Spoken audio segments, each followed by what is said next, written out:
गणदैवताय गणाध्यक्षाय धीमहि गुणशरीराय गुणमण्डिताय गुणेशानाय धीमहि गुणातीताय गुणाधीशाय गुणप्रविष्टाय धीमहि एकदन्ताय वक्रतुण्डाय गौरीतनयाय धीमहि गजेशानाय भालचन्द्राय श्रीगणेशाय धीमहि एकदन्ताय वक्रतुण्डाय गौरीतनयाय धीमहि गजेशानाय भालचन्द्राय श्रीगणेशाय धीमहि गानचतुराय गानप्राणाय गानान्तरात्मने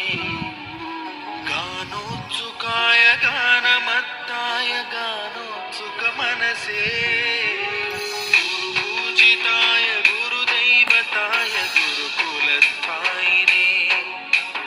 गुरुविक्रमाय गुह्यप्रवराय गुरवे गुणगुरवे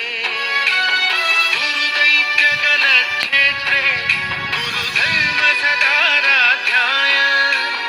गुरुपुत्र परित्रात्रे गुरुपाखण्ड खण्डकाय